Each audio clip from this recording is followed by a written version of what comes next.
Baper, bincang bareng Petra. Bincang-bincang bersama Petra dan narasumber yang tentunya akan memberikan inspirasi. Ya, hari ini kita bertemu lagi secara khusus dengan sahabat saya. Waduh, ini luar biasa. Dokter ini pasti bukan hanya sebagai dokter, tetapi juga dia anak Tuhan yang selalu ingin berpikir bagaimana bisa berdampak bagi banyak orang. Tetapi dalam hal ini pasti ada engkel-engkel yang lain yang pastinya kita akan bahas. Bersama saya itu Dr. Jessie Suryadi. Gue harus nyambutnya begitu. Waduh. Karena dokter kecantikan kan harus agak heboh. Thank you Pak Petra. Udah diundang ke podcastnya. Thank you Jess ya. Thank you. Waduh, luar biasa nih Jess. Pokoknya setiap orang yang selalu ingin mempercantik dirinya, jangan lupa Jessie Suryadi. Dia ada di klinik Denmaster pasti. Nah, Jess, ini senang ya Jess ya. Ada kesempatan kamu bisa datang ke sini. Saya kan kenal kamu pastinya dari mertua lu lah. Tante Margit lah. Tante yang benar-benar cetar membahana itu ya. Ya jadi senang Jess bisa ketemu sama kamu. Nah Jess, kan saya juga perlu harus tahu dan semua orang juga harus tahu. Apa yang menjadi latar belakang kamu hari ini seperti ini? Sebetulnya latar belakangnya ini jujur boleh jujur ya Pak ya. Bebas. Cablak aja ya, terbuka ya. Gitu. Jadi sebetulnya aku tuh jadi dokter kecantikan ini awalnya karena memang aku tuh nggak bisa jaga malam Pak. Oke. Tahu kan kalau jaga malam begadang ya jadi dokter ya gitu. Sedangkan aku tipenya tuh suka tidur. Harus tidur sehari 8 jam kalau nggak pusing besokannya. Akhirnya aku pikir udah deh kayaknya kita ambil profesi yang nggak usah jaga malam aja deh gitu. Satu dari itu. Kedua memang kita nggak bisa abaikan ya. Kadang-kadang ada bakat-bakat kecil gitu yang kita bisa lihat ketika misalkan anak itu masih kecil gitu. Jadi dari kecil itu tuh aku suka gambar, gitu, muka orang, mata yang bagus kayak gimana sih, udah gitu proporsi wajah yang bagus kayak gimana sih, gitu. Ketika aku beranjak dewasa, itu usia berapa tuh? Itu kayaknya SMP gitu deh. Oh, remaja ya. Nah terus pas SMA aku tuh suka make up, tahu kan kalau make up kan ada shading nih, ada area yang kita harus lebih kecilin, ada area yang harus kita lebih tonjolkan seperti itu kan. Nah terus ketika aku masuk ke kedokteran dan aku lulus, aku lihat ternyata nih ada suatu dunia di medis yang bisa seperti itu gitu. Jadi orangnya kalau make up kan kita cuci make upnya udah biasa lagi kan. Nah ini gimana caranya supaya ketika kita bangun tidur bisa tetap punya look seperti kayak hidungnya di shading, tetap mancung gitu kan. Jadi kelihatannya sama iya, sebelum tidur dan sesudah tidur. Bentuk rahangnya juga tetap jadi gitu, gimana caranya gitu loh. Jadi ternyata memungkinkan kayak gitu. Oke, kamu sekolah dulu nggak? Ada basic sekolah nggak? Tahapan kamu kuliah dulu apa? Ambil fakultasnya apa? Ambil fakultas kedokteran pasti kan, karena kan kalau nggak dokter nggak boleh nyuntik ya kan, gitu. Nah terus kebetulan ketika aku lulus itu, aku tuh ini memang jalan Tuhan juga ya. Jadi Tuhan tuh tempatkan aku di satu perusahaan yang jual alat laser Korea. Oke. Gitu. Nah jadi dari situ tuh aku kan banyak berhubungan sama orang-orang Korea kan. Aku sering banget kayak 3 bulan sekali gitulah pergi. Nah akhirnya aku nih ketemu sama satu dokter, itu aku inget tahun 2010 ketemu sama satu dokter. Dia tuh waktu itu baru mulai ngetop-ngetopnya tanam benang Pak. Oke. Gitu. Jadi belum masuk Indonesia tuh, baru kedengeran aja namanya. Nah ketika itu aku ketemu si dokter Korea itu, dia bilang aku nggak mau deh ngajarin banyak dokter gitu, daripada ngajarin banyak tapi nggak ada yang jadi, aku ajarin ki dokter deh di Indonesia. Aku tarik 2 orang, salah satunya aku. Gitu. Jadi aku jadi ki dokter.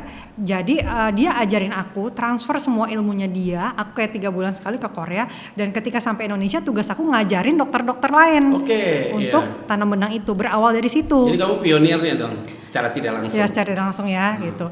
Nah berawal dari situ, dan akhirnya setelah itu merambat, aku tuh jadi akhirnya kenal sama dokter-dokter yang ciptain benang, yang ciptain benang dari orang Rusia. Gitu, orang Rusia yang ciptain benang. Akhirnya kayak berkembang, kita jadi pakai jenis benang yang lebih banyak, yang internasional, yang award winning gitu. Jadi yang bukan yang kayak benang-benang yang murah-murah lagi, kita langsung pakai yang udah award winning gitu Pak. High quality.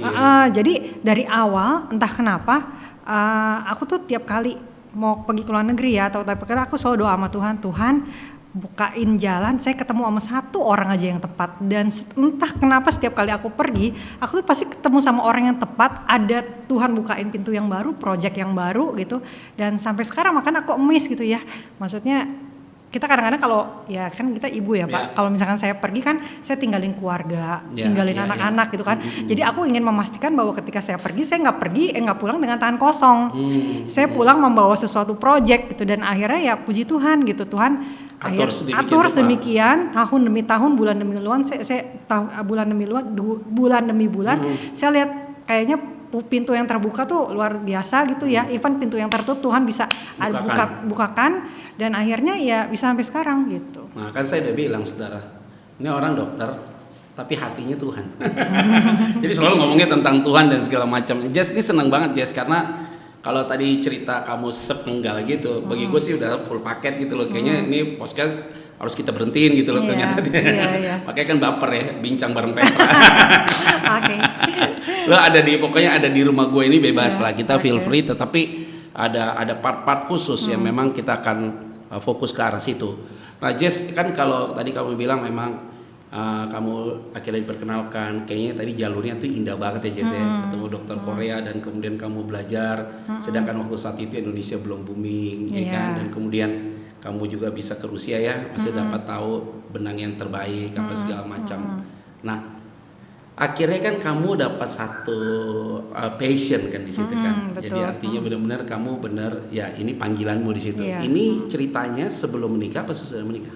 Sesudah menikah. Kalau before, sebelum menikah belum masuk kuliah. Belum ya. Jadi ini pas menikah ya. Iya, pas sudah menikah. Nah, pas menikah itu kamu ambil keputusan sedemikian, dan kemudian akhirnya kamu ada sampai hari ini. Apa yang ada di benakmu ketika benar-benar kamu sudah ketemu dengan orang-orang ini? Terus buat apa kamu pertama kali di Indonesia? Yang artinya kamu udah dapat informasi-informasi yang bagus itu? Kan dapat pengalaman kan kamu kan? Iya. Apa yang kamu kerjakan pertama di Indonesia? Yang pertama dikerjakan ya udah pasti kita harus menyusun strategi gimana memperkenalkan ini kepada orang Indonesia, which is mereka masih takut. Pasti mereka takut dengar apaan nih gitu kan. Kalau Korea udah biasa ya Jess. Iya, udah biasa. Makanya nggak ada laler di sini. Mereka pasti masih takut. Jadi yang kita harus lakukan adalah kita harus mengedukasi mereka, mengedukasi baik dokter maupun pasien gitu, mengedukasi mereka bahwa ini adalah sesuatu yang aman, sesuatu yang bisa diserap oleh tubuh kita gitu. Dan aku selalu bilang sama pasienku bahwa semua tuh ada proporsionalnya. Jadi kadang-kadang pasien itu tuh bilang saya mau muka saya kayak begini dok gitu. Tapi nggak bisa. Kita kan ada istilahnya kalau di matematika mah ada hitung-hitungannya gitu.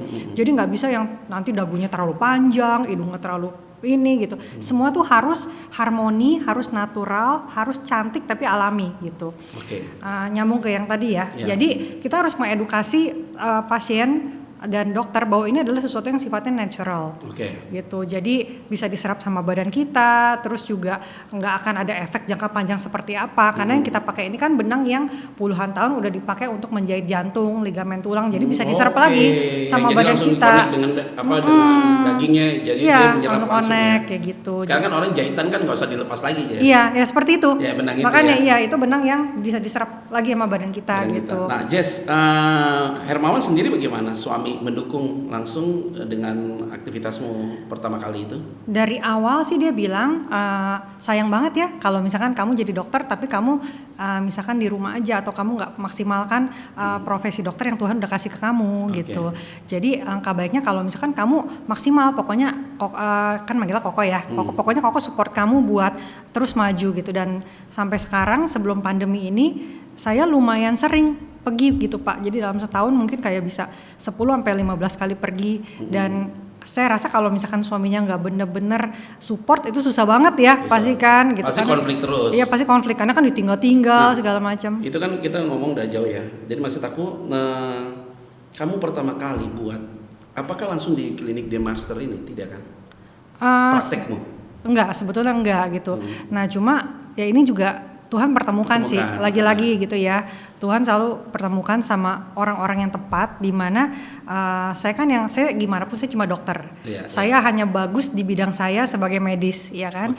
Tapi untuk suatu klinik itu menjadi besar, apalagi menjadi chain klinik gitu ya. Itu betul ada bisnisnya. Itu pasti diperlukan di belakang teamwork yang bagus banget. Ya. Dari segi macam-macam, dari segi marketing, legal, kreatif dan lain-lain gitu kan. Itu pasti harus timnya kuat banget gitu, dan saya bersyukur bahwa Tuhan memang ketemukan sama partner yang tepat gitu.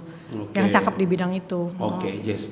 Nah, otomatis kan sebelum rombak muka orang kan lu harus rombak muka lu dulu dong. Iya. Kalau nggak pasiennya nggak percaya, dokternya aja kagak mau ngelakuin ya. Dokter kecantikan tapi nggak kelihatan cantik kan repot. Nah, gue pengen lihat nih, ada gambar nih, ada supaya orang bisa tahu nih, ini Jessica. Waduh. Jesse. Ini masa-masa kekelaman nih Pak. Jadi ini yang sebelah kiri ini before ya. Ternyata ini kan ada juga di Instagram kamu kan Jess ya. Iya. Jadi ada di Instagram kamu before and after gitu ya. Iya. Jadi ini tarik benang aptos ya Dene. Iya. Dan kamu nih waktu mukamu masih cibi-cibi banget ya before ya. Jadi sebetulnya yang kiri ini orang-orang pikirnya aku turun berat badannya. Tapi sebetulnya yang kiri ini timbangan aku 47, yang kanan timbangan aku 49. Oh, kok bisa gitu? Jadi sebetulnya aku naik 2 kilo. Tapi kelihatannya lebih kurus. Cuma itulah teknologi ya. Itulah teknologi. Itulah tugasnya dokter estetik, membuat gimana caranya mukanya itu harus proporsional, harus slim, harus senternya dapet segala macam. Nah, gue pengen tanya dulu Jess, yang waktu yang before ini Jess, ya kan dalam posisi ini nih, terus kemudian terjadi sebuah perubahan dong. Iya. Lu ada rindu nggak untuk balik ke before itu? Enggak sih. Ya iyalah. Gimana ya? Tempat yang bagus lu balik lagi. Masa mau downgrade? Siapa yang mau downgrade? Iya. Ya kan? Tapi ya kalau menurut gue ya, ini anatomi muka ya kita ya, anatomi muka ya. Gue lihat muka gue dari SD, SMP, SMA sampai dengan hari ini beda banget gitu loh. Iya. Bahkan yang gue kuliah di sekolah teologi dulu, terus teman-teman gue lagi gila, Pet, kok lu beda banget sih sekarang, lu agak putihan ya. Oke gini. Dia kasih komentar gitu ya. Coba gue lihat sekolah gue waktu di sekolah teologi. Ih parah gue lu. Tapi itu ternyata ada juga, pasti kan ada perubahan dong ya di dalam tubuh kita kan. Nah, ini kalau saya lihat kayak begini Jess, dan kemudian ini tahun berapa kamu buat ini? Tahun 2011. Oh 2011. Yang tadi kan 2010 langsung Ya, try-nya ke lo. Makanya aku jadi model pertama kali. Baru aku bisa ceritain nah justru ini aku selalu kasih lihat foto ini ke pasien. Saya udah coba, hasilnya seperti ini gitu. Dan jadi, sekarang yang begini. Iya. Kan trial and error, artinya kan lu harus coba dulu baru kelihatan mana salah atau mana benar kan. Iya. Dan ternyata dari 2011 sampai 2010 tahun dong, Des. Iya, udah 10 tahun. Udah 10 tahun. Coba tunjukin foto yang satu lagi deh. Tapi kan during 10 tahun itu kan aku ada. Oh, ini beda ya. Weh, ya. Ini lebih berwibawa ya. Kan ada touch up beberapa kali di tengahnya gitu loh Pak. Enggak yang kayak satu kali tindakan tahannya 10 tahun, enggak kan. Ini benang ini kan ada umurnya. Dia kan bisa bertahan kurang lebih sekitar 2 tahun. Kalau kita pakai benang yang teknologi yang Rusia ini ya, bisa bertahan kan sampai 2 tahun. Jadi kayak aku ulang misalkan mungkin dalam 10 tahun ini aku ulang 3 kali gitu loh. Nah ini menarik nih Jess, karena saya bicara sama dokter kecantikan yang selalu membuat segala sesuatu lebih baik. Otomatis kalau segala sesuatu dibuat lebih baik, nggak mungkin hasilnya tidak baik. Ya kan kita pasti bicara begitu ya. Sesuatu yang diubah pasti sesuatu yang lebih baik. Dan dia merasa pasti puas. Nah gue harus korelasikan juga dengan firman Tuhan supaya betul. Nanti kita bisa match, bisa ketemunya di mana. Yesaya 43 tuh kan ngomongnya begini ya. Aduh maklum Jess ya. Kayaknya operasi gue harus mata gue harus kasih benang. Oleh karena engkau berharga di mataku dan mulia, dan aku ini mengasihi engkau. Yesaya 43 ayat 4. Maka aku memberikan manusia sebagai gantimu dan bangsa-bangsa sebagai ganti nyawamu.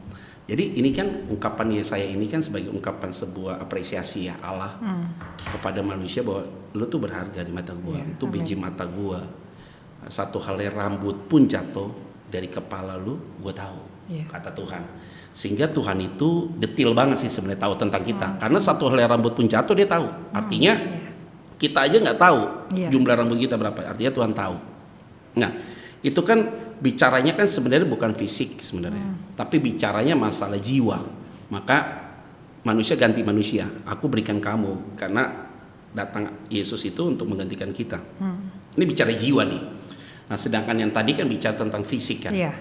Nah Jess, yang saya mau tanya, ini kan saya tanya kamu dulu dong, nanti baru saya nanya pasiennya bagaimana gitu loh. Nah, waktu kamu pertama kali untuk makeover, kamu punya muka dan kamu menjadi contoh awal untuk meyakinkan customer, biasa gitu ya, minuman ini enak, mereknya udah hilang sih.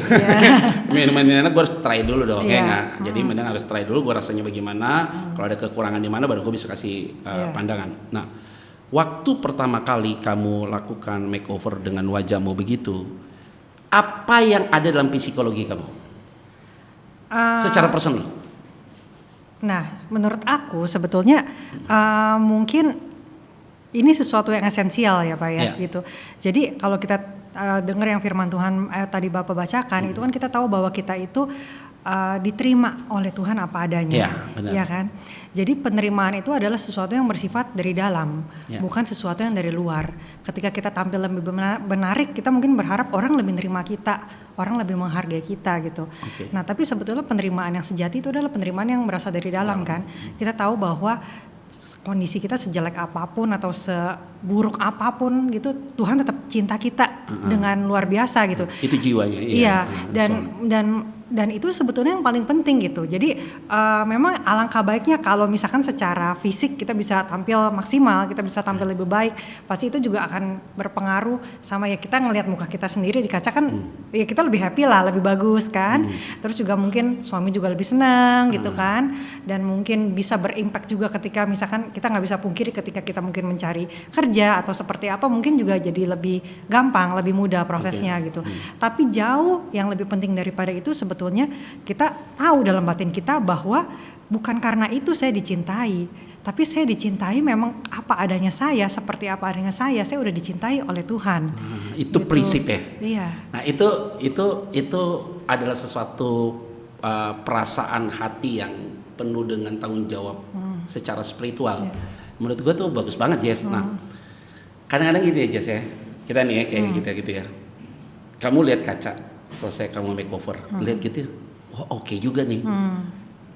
Akhirnya gue mengutip bagian pemikiran saya dan firman Tuhan tuh banyak ya. Manusia itu diciptakan oleh Tuhan pasti. Akal budi juga diciptakan oleh Tuhan. Jadi segala teknologi pasti diciptakan oleh Tuhan. Sehingga apa yang kamu kerjakan hari ini adalah bagian dari sebuah kepintaran manusia yang sudah pasti berasal dari Tuhan. Tidak mungkin segala sesuatu diciptakan itu tanpa kendalinya Tuhan. Betul. Nah, saya sangat appreciate maksudnya begini, lu hargai ciptaan Tuhan, jiwa kita sudah diselamatkan, jiwa kita sudah dipulihkan oleh Tuhan, tapi ketika kita fisik kita juga kita mempercantik, artinya kita membuat itu menjadi oke untuk kemuliaan bagi nama Tuhan. Harusnya gitu ya. Benar nggak? Betul. Dan dari tadi yang kamu ngomong itu, saya lihatnya, wah ini gue bersyukur ya, ini karena gue anak Tuhan aja gitu ya. Nah sekarang Jesse yang sekarang ya. Jesse yang sekarang ini adalah Jesse yang akhirnya kamu udah berapa kali perubahan. Benar yang tadi kamu bilang benang itu hanya bisa bertahan sekian tahun dan kemudian akhirnya sampai dengan hari ini. Pertanyaan saya, itu edik ya sih kira-kira? Sebetulnya edik untuk pribadi ya. Untuk pribadi ya.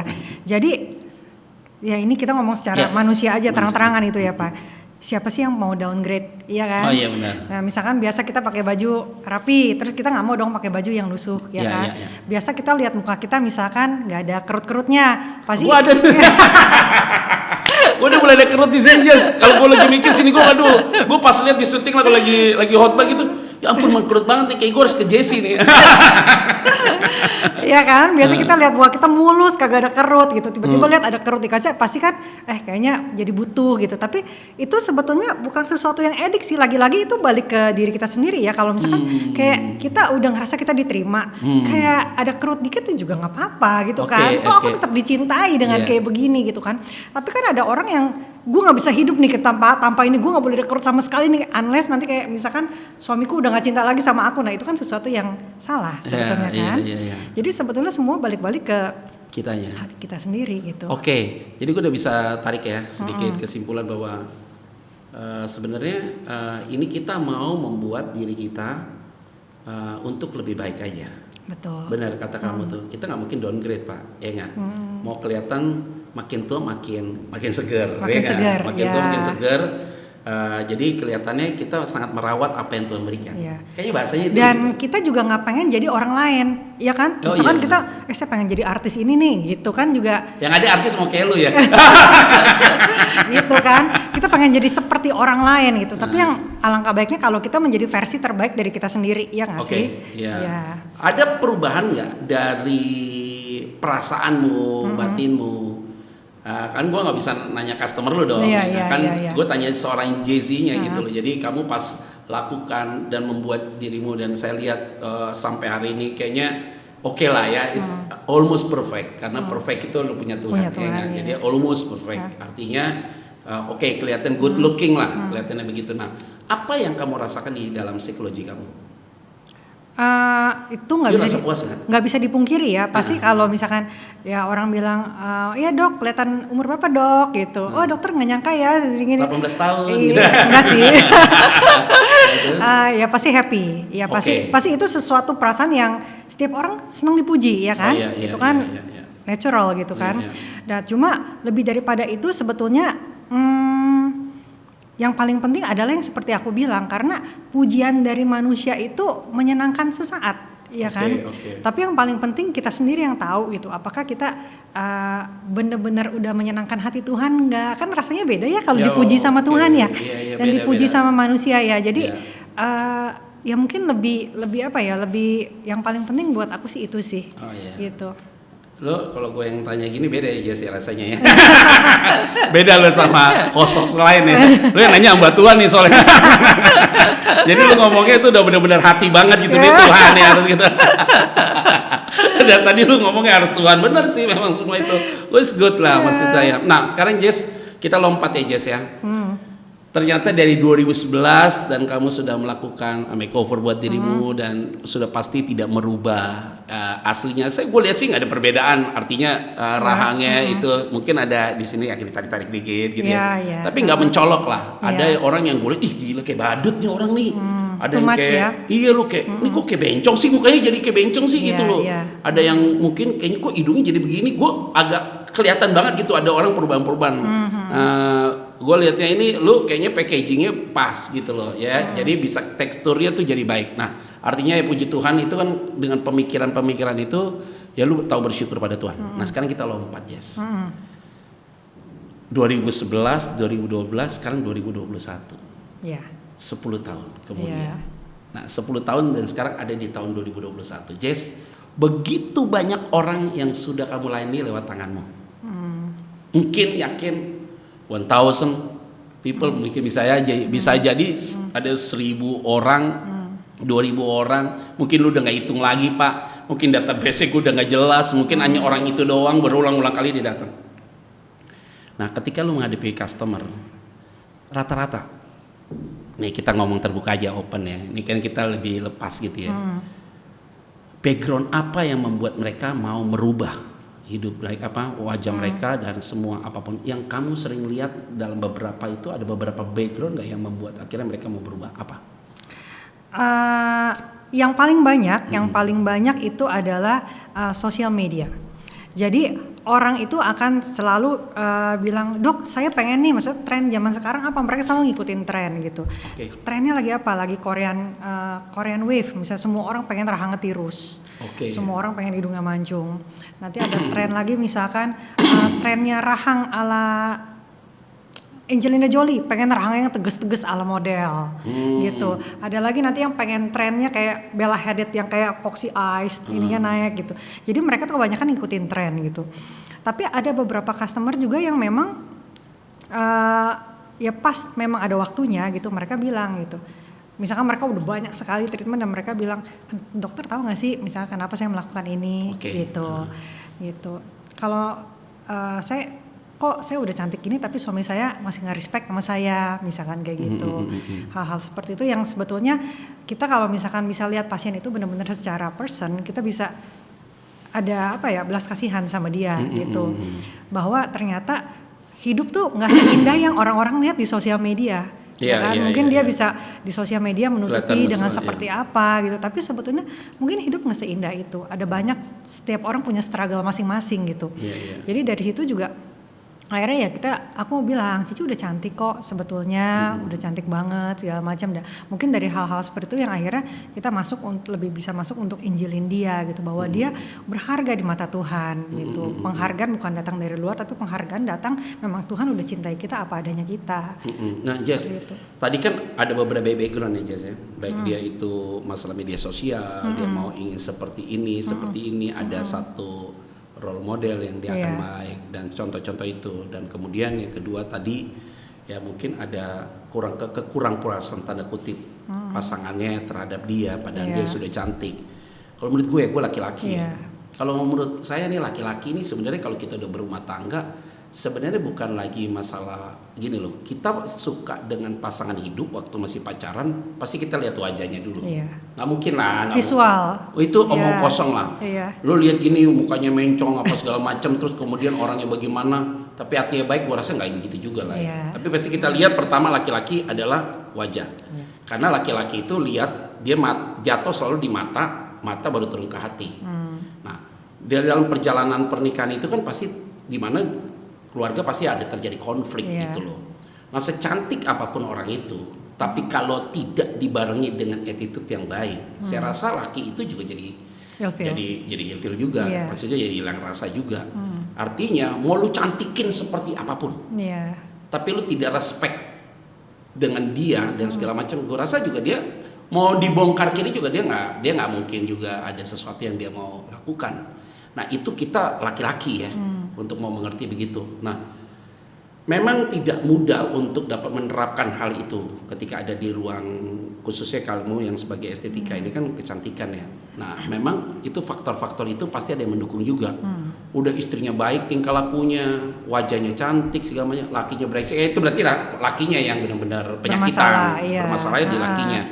Kalau itu berarti istrinya nggak bermasalah, lakinya bermasalah. Nah Jess, ada nggak orang-orang tuh yang itu kan tadi 2 faktor kan, ada nggak yang mereka tuh memang ya suka aja gitu loh gonta-ganti gini segala macam gitu dan dia merasa nggak puas apa segala, ada nggak gitu tuh orang? Oh ada, banyak banget. Nah itu banyak banget. Itu dia tuh. Dan ini adalah satu tantangan juga, kita sebagai dokter itu harus berani berkata jujur. Oke, itu nggak mudah tuh. Harus berani berkata jujur. Jadi aku selalu bilang kalau dia minta kayak gini. Ya terserah, tapi tugas saya sebagai dokter adalah untuk mengedukasi, memberitahu hal yang benar, bahwa porsi yang seharusnya adalah misalkan mata banding hidung banding bibir segini, bibir yang pas sama rahang harusnya segini, nah harusnya dagu yang pas itu perbandingannya harusnya segini gitu. Itu kita harus open, kita harus kasih tahu di muka sebelum dia treatment. Tapi again masalah estetik ini adalah masalah selera Pak, sama kayak kita pakai baju, ada orang seleranya kan macam-macam nih, ada yang suka warna terang, ada yang suka warna kita netral, enak, padahal bagi dia enak gitu kan. Jadi tugas kita adalah sebetulnya menjelaskan secara gamblang di depan bahwa harusnya ideal seperti ini, yang memang udah istilahnya bukan cuma hitung-hitungan kita, bisa-bisaan kita ya, itu memang udah secara estetik di seluruh dunia tuh hitungannya harusnya segini, dan ibu udah melewati porsi yang seharusnya.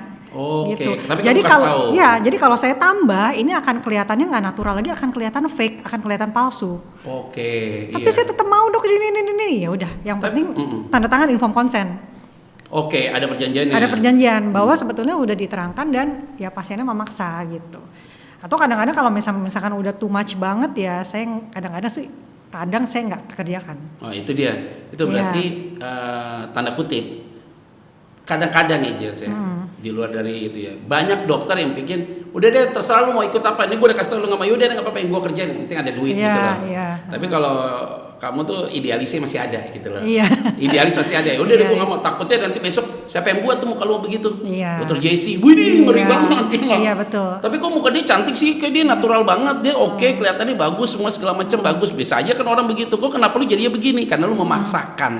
Betul. Yang seharusnya modelnya gini nih, adonannya bentuknya kotak nih.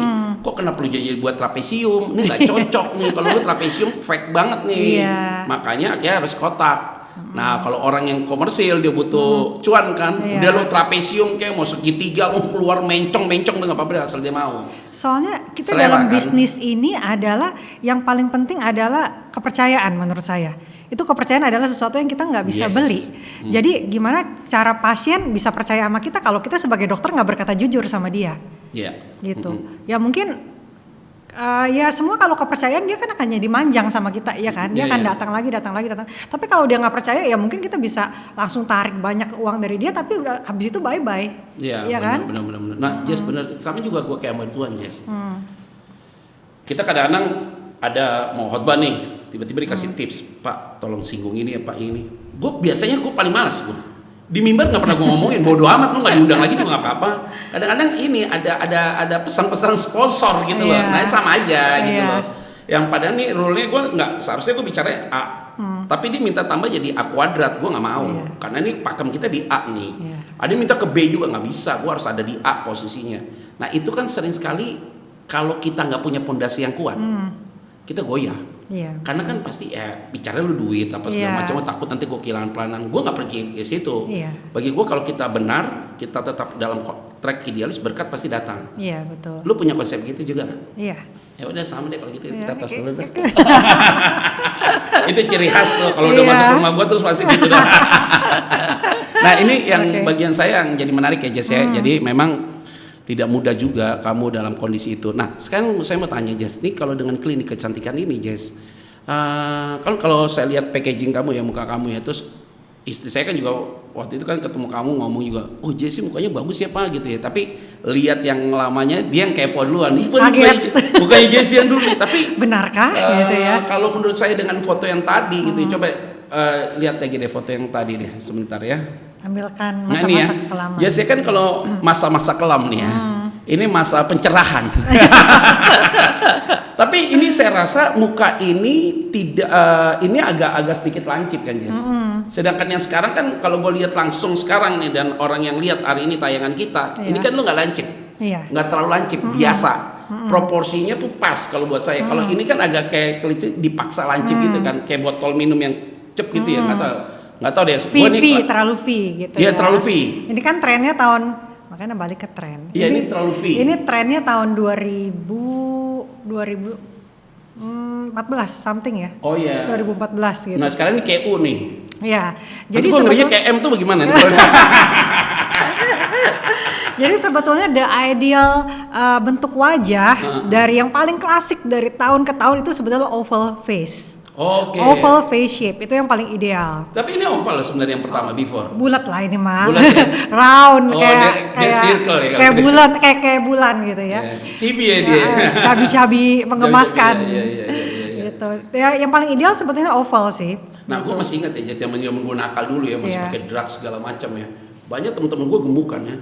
Ceweknya gemuk-gemuk gitu. Nah, untuk supaya dia tirus gitu, mukanya dikelihatan mukanya kurus gitu, ngedrugs. Makanya pakailah tuh namanya sabu-sabu, dia nggak tidur, terus kemudian dia makan kurang, dia kurus sendiri dengan sendirinya. Nah mungkin dulu belum ada teknologi itu, long time ago dah in Bethlehem lah, itu kurang lebih tahun-tahun mungkin 1996, 1997 belum ada yang begitu. Jadi orang ngedrugs itu untuk turunkan aja dia punya muka ini makin kempot aja. Nah ini kan versinya kan setiap tahun kan modelnya pasti beda-beda nih Jess ya. Iya betul. Nah kalau lihat begini, kamu ada nggak satu pemikiran gini? Udah gue sampai di sini dicukup gitu, ada nggak gitu? Oh iya gitu. Pokoknya prinsipnya aku tuh suka apapun natural. Jadi jangan too much, jangan sampai orang lihat kita tahu, ini dia apa ini mukanya ini gitu ya. Itu berarti menurut aku gagal treatmentnya. Jadi harus ketika orang ketemu kita, orang lihat kita tuh cuma lebih segar, lebih muda, kayaknya ada yang berubah, tapi gue nggak tahu apa yang berubah dari dia. Keren. Gitu. Jadi yang penting. Jadi dia menebak dia menebak dalam hatinya, tapi dia tidak langsung bilang. Kalau gue kan lihat temen, wah lu kayaknya fake lu langsung kelihatan ya. Kan ada orang tuh, gue kaget nih orang teman saya, gue lihat teman gue kok dia mukanya kayak gini, kok semua mukanya sama, kayak dokternya sama nih gitu loh. Kan ada yang modelnya kayak gitu kan, model tipikal begitu. Cetakannya kayaknya gitu loh. Nah Jess, dengan kamu bergulat di bidang kecantikan ini dan kemudian kamu banyak hal nih, kalau perubahan-perubahan ini memang rahangnya dikecilin apa bagaimana sih Jess? Itu orang sama orang tuh beda, setiap orang gitu. Jadi kita bilangnya case by case gitu ya, tiap orang beda. Ada yang memang gedenya karena memang tulangnya udah gede, ada yang gedenya cuma sebatas di ototnya, ada yang memang banyak lemaknya, ada yang kulitnya turun.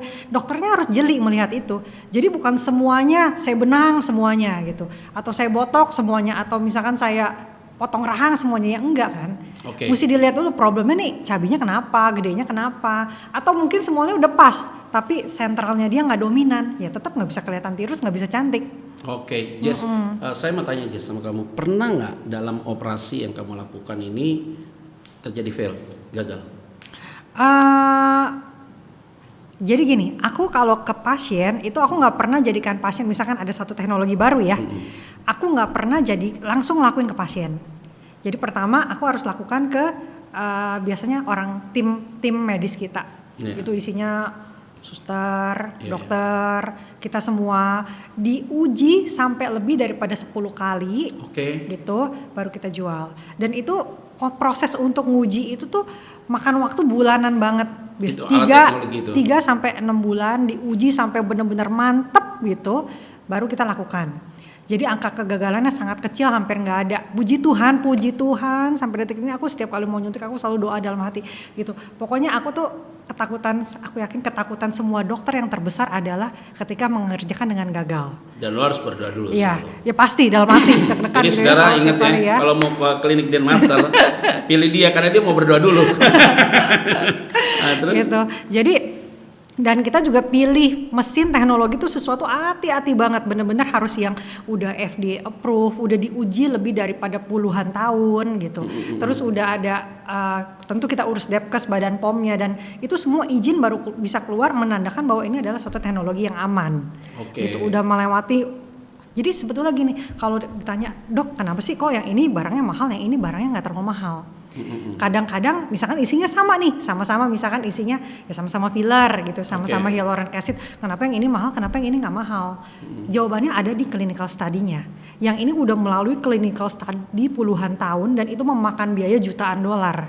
Yang ini mungkin clinical study-nya belum terlalu kuat, that's why dia lebih murah. Kayak gitu. Jadi kita sebetulnya kembalikan kepada pasien gitu. Jadi kalau saya pribadi, karena memang di Dermaster ini kita menjual dari yang medium high, tentu kita membuat safety ini sesuatu yang top prioritas kita. Nah, jadi gitu. Poinnya ke situ ya Jess ya. Yeah.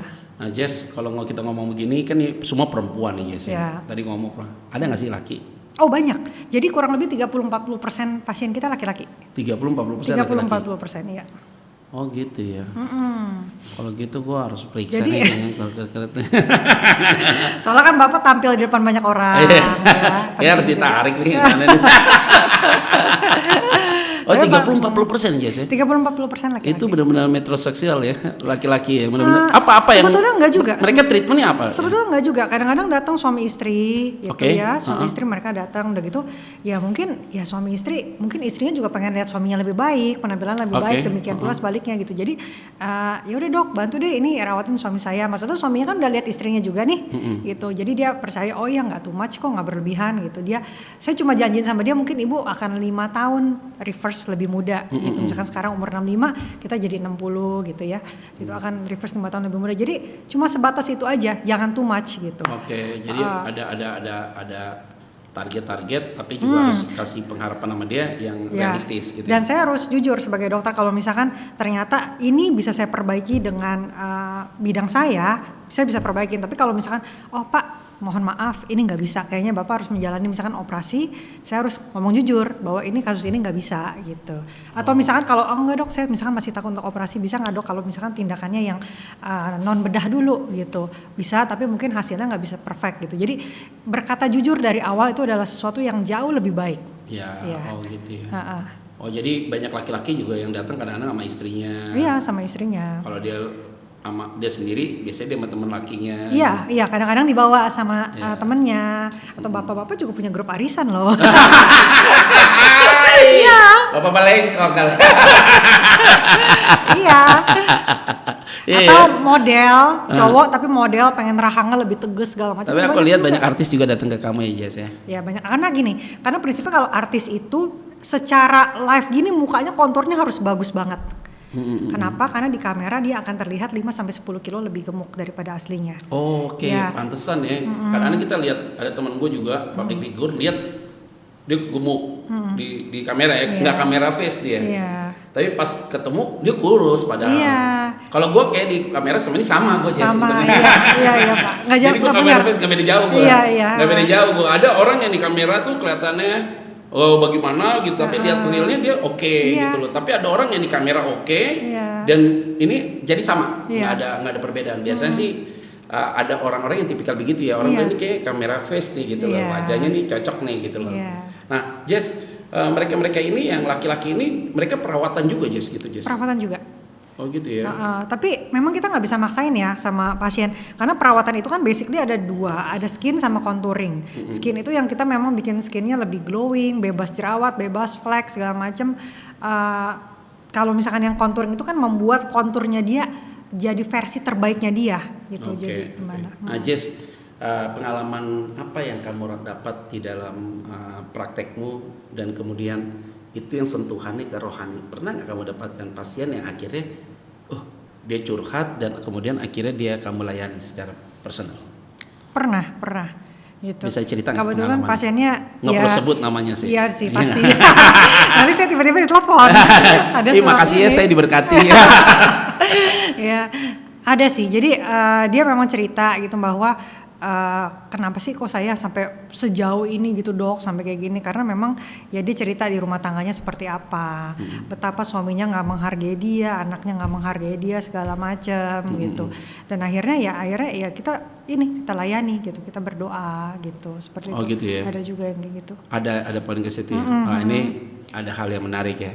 Yes, jadi seorang dokter, makanya saya bilang begini, selalu dalam khotbah gini, dalam hidup itu ada dua panggilan. Iya. Umum dan khusus. Gua nih khusus, full timer. Artinya tiap hari, setiap waktu yang ada di otak gua berbuat sesuatu untuk pelayanan. Iya. Tiap hari yang ada di otak gua, firman Tuhan apa yang baik buat gua, buat keluarga gua, yang gua renungkan, dan apa yang bisa gua aplikatifkan ke orang lain. Sehingga ketika gua ada di mimbar, speech itu gua nggak ngomong kosong, tetapi gua bisa aplikatifkan gitu dalam kehidupan mereka. Nah itu kan panggilan khusus namanya. Dari S1 sampai S3 kan gue belajar teologi.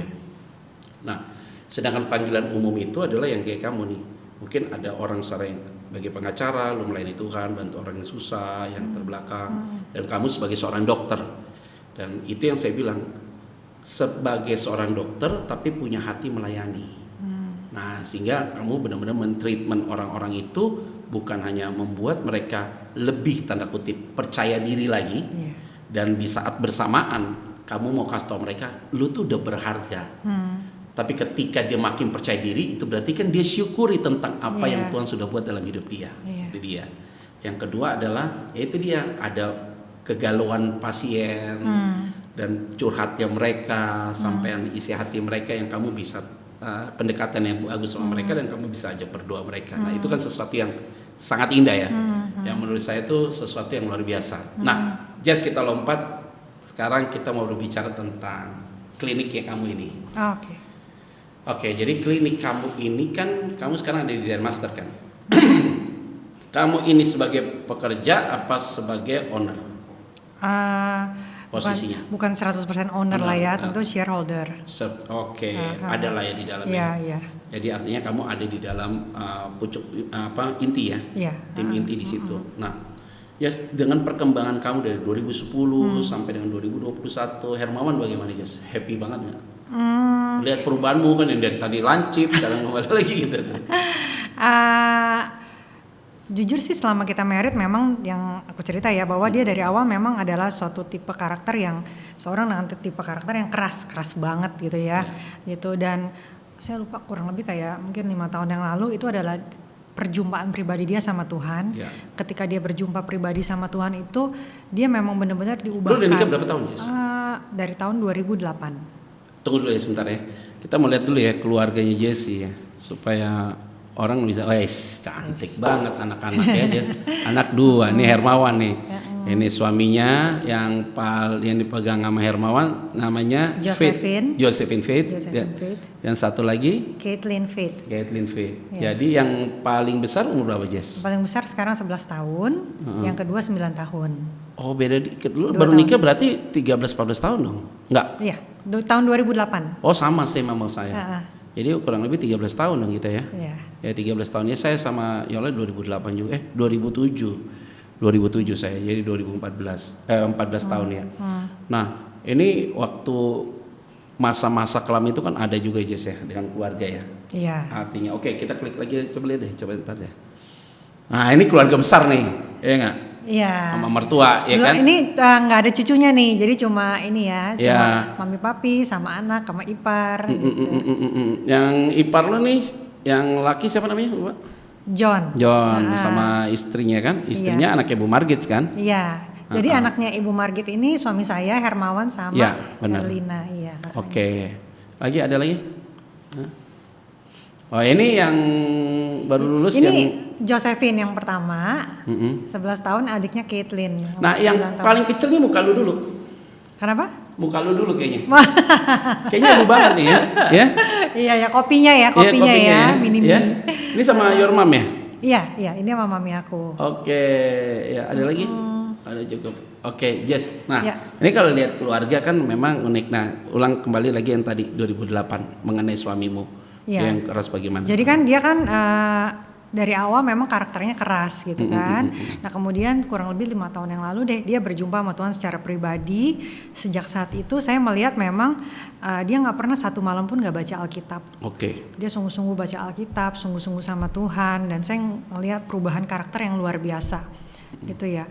Gitu. Jadi dan dia tuh selalu support aku untuk ngelakuin apapun gitu. Karena dia percaya bahwa profesi apapun yang Tuhan taruh kepada kita, kita harus maksimalkan, melakukan segala sesuatu yang terbaik seperti untuk Tuhan dan bukan untuk manusia. Gitu. Jadi dan aku bersyukur banget sih punya dia yang support aku, karena memang sepanjang perjalanan karir ya pastilah ya Pak, mungkin banyak hal yang nggak terkatakan gitu, hal-hal yang kayak jatuh bangun kita, yang kita nangis bareng-bareng dan segala macam, keputusan-keputusan bisnis yang harus diambil, dan itu tuh semua tuh kayak 100% kali juga saya harus perpinjangkan sama dia gitu.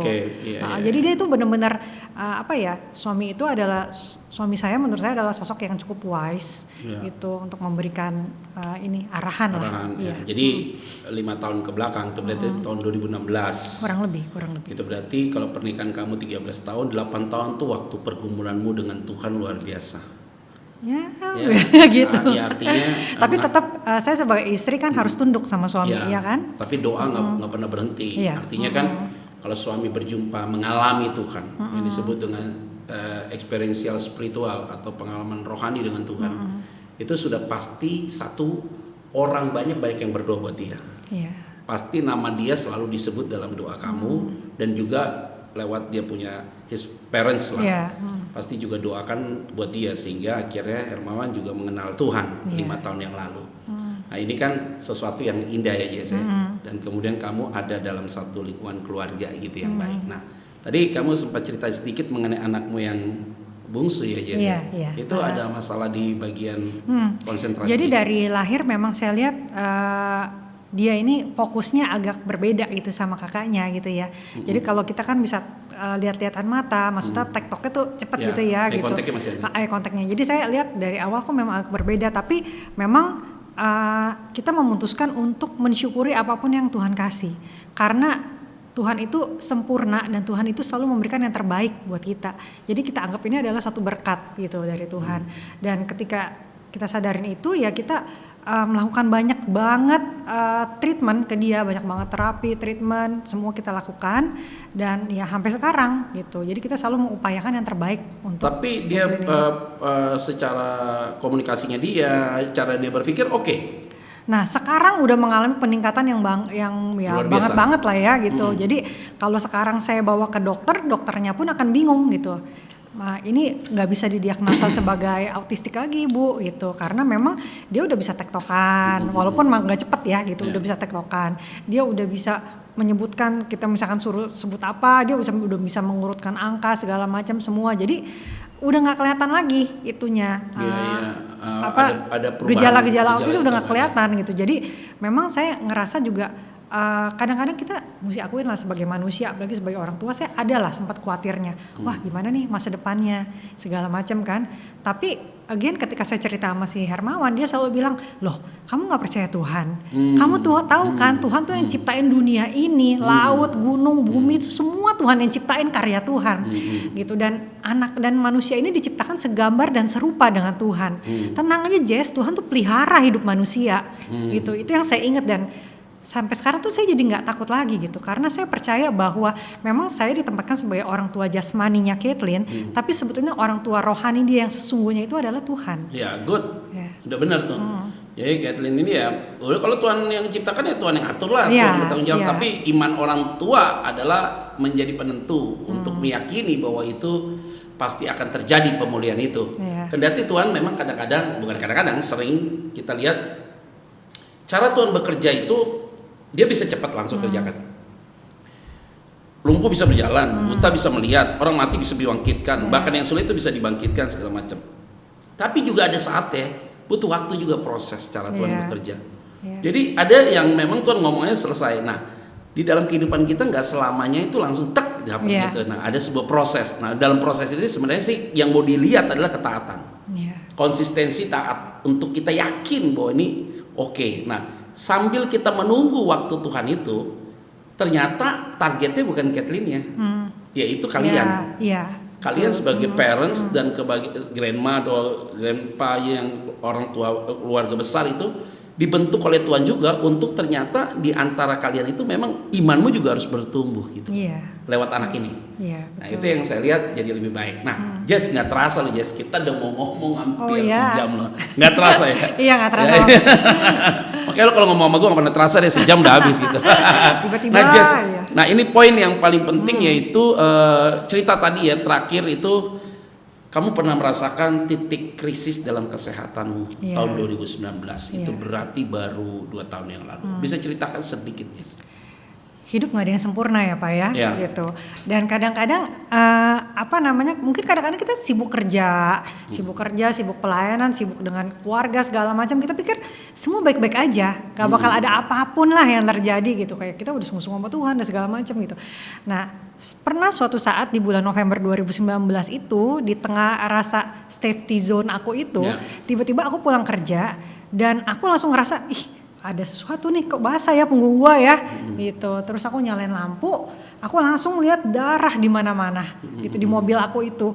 Nah, terus di situ saya rasa udah ada sesuatu yang nggak beres nih. Aku ambil pakai tisu, aku dep-dep dari tisunya segini sampai tisunya habis, tetap kalah gitu loh sama darahnya yang keluar gitu. Jadi seperti menstruasi, cuma ini seperti keran yang dibuka dan nggak bisa kalah cepat gitu Pak. Tetap aja dia keluar gitu loh. Jadi nggak bisa ditahan gitu. Jadi akhirnya saya pikir wah ini udah mesti ke UGD. Dari kelamin ya? Iya itu perdarahan. Jadi itu saya ngerasa wah ini mesti ke UGD nih, udah nggak bisa nih gitu. Ini sesuatu yang nggak beres. Tapi kan saya malu karena semua basah dengan darah gitu. Karena akhirnya saya memutuskan karena rumah sakitnya seberang rumah saya, jadi saya pikir pulang dulu ganti baju terus saya ke rumah sakit gitu. Masih sempet ya lo ganti baju? Iya. Itu perempuan tuh. Iya. Tetap ya. Tetap gitu ya. Kan? Masih ya. Iya. Masih ya. Tetap penampilan dijaga ya. Walaupun udah tetap kelayangan pusing ya. Harus ganti. Istriku juga gitu waktu kena DBD. Maksud gue udah lu bangun tidur, udah lu bersih-bersih aja, sikat gigi, lu lap badan lu pakai air hangat, udah selesai. Enggak, juga mandi bersih, rapi, bersolek. Ya mau berangkat pingsan. Karena gitu, tetap penampilan tetap dijaga. Gue bingung lu mau nampaknya pakai penampilan, capek banget sih lu. Harus belajar dari ibu-ibu orang tua yang dulu ya, kalau keluar udah cuek aja gitu mereka. Rambut daster gitu ya. Terus? Iya, jadi saya pikir mau pulang dulu gitu, ganti celana gitu. Nah, pas ketika saya mau ganti celana itu langsung udah nggak ketahan lagi tuh, langsung blek aja, langsung pingsan di situ gitu. Nah, terus untungnya masih ada suami dan suami bilang udah langsung dibawa ke rumah sakit. Nah, pas diperiksa sama dokter nggak apa-apa Bu, nggak ada apa-apa kok, dinding rahimnya semua tipis nih segala macam, ya udah ibu pulang aja deh gitu. Dia cuma kasih pil KB doang. Nah, pas saya pulang jam 12 itu jam 3 paginya perdarahan lagi. Jadi jatuh lagi di kamar mandi, jam 6 paginya perdarahan lagi, jam 10 paginya perdarahan lagi. Jadi berkali-kali malam itu sampai akhirnya akhirnya bawa ke rumah sakit dikuret dengan tujuan untuk dibiopsi, dia lihat apakah ada keganasan atau ada apa gitu kan. Nah, ternyata puji Tuhan hasil biopsi baik-baik aja. 10 hari kemudian karena ada satu keperluan meeting, bisnis meeting, akhirnya saya ke Singapura. Nah, ketika di Singapura pas udah selesai meeting saya ngerasa kemarin di Jakarta nggak ketahuan nih gue sakitnya apa, gue coba periksa ke Singapura gitu. Nah, ketika saya periksa di Singapura, dokternya ngomong hal yang sama. Nggak apa-apa Bu, bersih kok, di USG dalam kan, bersih kok, nggak ada apa-apa nih semua, ibu nggak usah takut, abis ini ibu ke mall aja Takashimaya, udah langsung jalan-jalan gitu.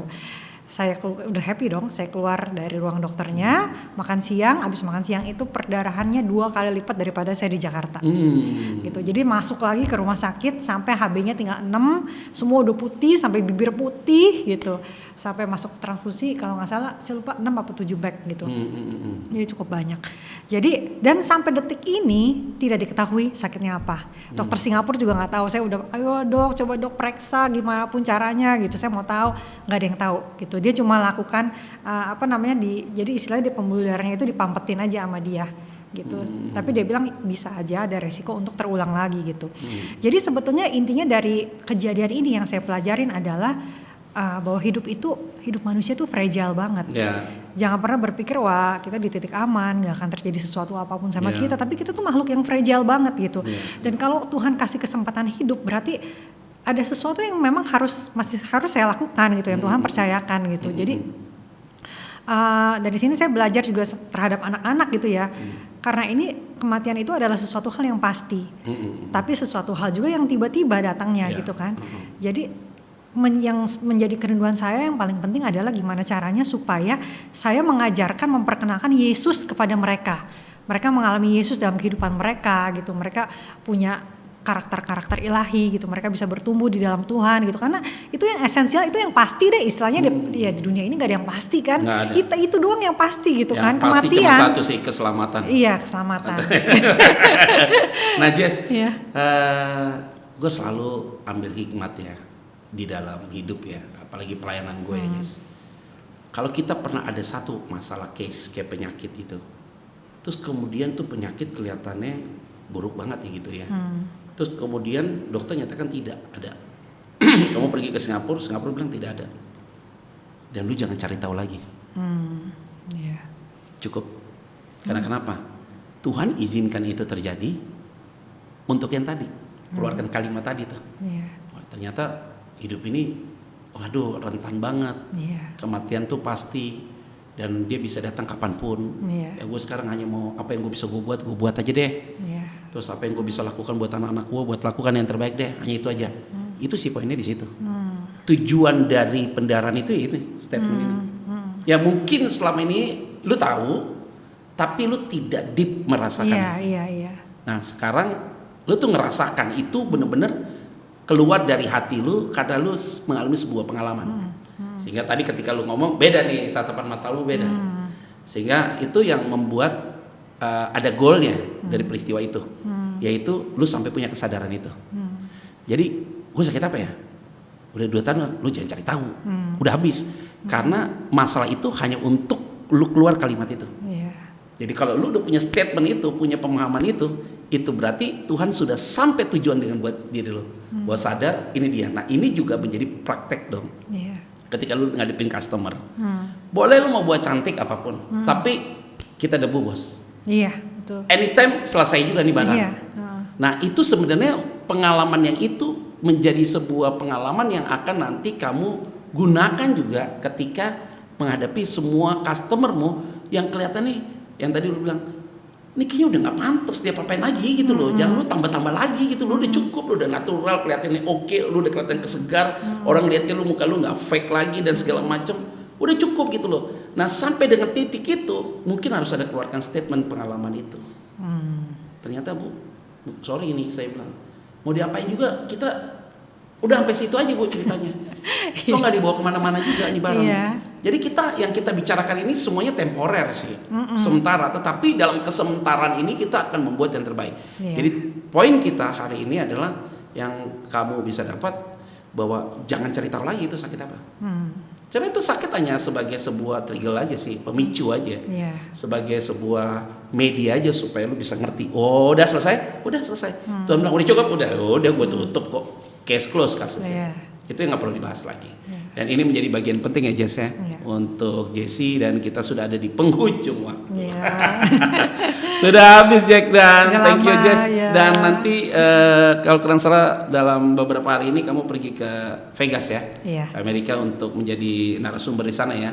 Diundang sebagai apa Jess? Sebagai pembicara. Nah ini juga aneh juga sih. Bagaimana Jess? Pembicaranya kalau misalkan disandingin gitu ya, pembicaranya yang satu okuloplasti, maksudnya yang ini ya bedah mata gitu. Satunya lagi plastic surgeon dari Kanada, dari mana. Satu lagi dermatologis gitu. Saya cuma satu-satunya general practitioner, aesthetic practitioner gitu. Oh gitu. Iya makanya. Yang lain semua di bidangnya masing-masing tuh, Iya. ahlinya masing-masing. Aku pikir wow ternyata Tuhan sejajar. Iya kalau saya bilang wah Tuhan tuh luar biasa ya. Kadang-kadang banyak hal dalam hidup kita itu yang bikin saya terharu gitu. Ya ampun saya tuh nothing, nobody gitu loh. Saya jadi dari latar belakang keluarga yang sederhana, bukan siapa-siapa, tapi kok Tuhan bisa seperti ini ya gitu. Karena sudah cocok menurut Tuhan, ekspektasi, kapasitas, kok juga begitu Jess. Kita melayani juga dari desa-desa masuk ke kota besar pelan-pelan, ini udah cukup lama. Tapi kan itu proses ya. Cek baru ketemu, sampai hari ini baru pikir. Lihat ke belakang, gila Tuhan ini dahsyat banget ya. Tapi ya itu dia, Tuhan angkat kita dalam kapasitas itu. Jadi kalau ada sekarang orang yang puji, wah hebat ya segala macam. Dia nggak tahu. Dia kagak tahu aja kita bukan siapa-siapa. Yang hebat mah Tuhan. Dia nggak tahu dulu berdarah-berdarahnya ya. Iya. Makanya kadang-kadang ingat ya, saudara, kadang-kadang kita nggak pernah tahu orang itu sudah berdarah-berdarah proses hidupnya. Sudah lewati fase-fase pahit yang luar biasa, tetapi hari ini sudah lihat, oh dia keren ya, dia oke, dia sukses, dokter yang baik, jadi hamba Tuhan yang oke, gini segala macam. Tapi lupa bahwa ada satu cerita panjang di belakang yang tidak bisa dilupakan, tetapi itu sebagai sebuah referensi hidup bagi gue tuh mozaik lah, mozaik yang atau mungkin sebagai puzzle dalam hidup kita yang akhirnya membentuk, ternyata puzzle itu muka Yesus nih, jadi indah banget gitu, jadi kelihatannya indah. Jadi memang kedepannya ini ya Jess tetap terus jadi berkat ya Jess. Amin. Secara khusus di marketplace tetap jadi berkat bagi saya. Kamu dipanggil Tuhan secara umum di bagianmu, bidangmu tetap jadi berkat. Pokoknya ada kesempatan apapun tetap terus melayani Tuhan. Amin. Dan supaya Tuhan tetap dipermuliakan ya Jess ya. Amin. Keluarga diberkati, pekerjaan diberkati, sukses dalam banyak hal. Yang penting sehat, Jess. Amin. Ya, amin, terus ya, tanganmu, pikiranmu semua diberikan hikmat oleh Tuhan supaya ketika kamu mengambil sebuah treatment apapun bisa dapat touching yang pas gitu loh. Nah, ini butuh hikmat dari Tuhan supaya tidak mengambil keputusan yang salah. Ingat akar dari segala kejatuhan manusia cuma satu, greedy, rakus. Kalau udah rakus kita udah bahaya sekali. Oke, Jess. Oke. Kita berdoa dulu Jess ya. Oke, mari kita berdoa. Bapa, terima kasih hamba bertemu dengan Jesse dan berbicara banyak hal, dan kami yakin setiap orang yang mengikuti acara ini pasti diberkati Tuhan. Hamba-Mu diberkati Tuhan dalam aktivitas dia, pekerjaan dia diberkati oleh Tuhan. Keluarga dia juga diberkati Tuhan. Suami diberkati, kedua anaknya diberkati Tuhan. Yang paling bungsu kami yakin dan percaya Tuhan akan pulihkan dia dengan sempurna. Terima kasih. Yang sulung juga pasti akan dijaga oleh Tuhan. Masa depan mereka ada di dalam tangan Tuhan. Karena kami pegang janji firman Tuhan, anak orang benar tidak akan pernah duduk minta-minta roti. Tuhan yang akan memberkati Jesse di dalam segala hal, dalam segala situasinya. Di dalam nama Tuhan Kristus kami berdoa dan mengucap syukur. Haleluya. Amin. Saudara, kita sudah menyelesaikan diskusi saya bincang bareng Petra. Ada di rumah Petra dan kita akan ketemu dengan narasumber yang lain secara khusus yang akan memberikan banyak inspirasi. Kita akan bertemu di waktu yang akan datang. God bless you. Hey. Thank you, Pak. Thank you, Jess. God bless. God bless. Baper, bincang bareng Petra. Bincang-bincang bersama Petra dan narasumber yang tentunya akan memberikan inspirasi.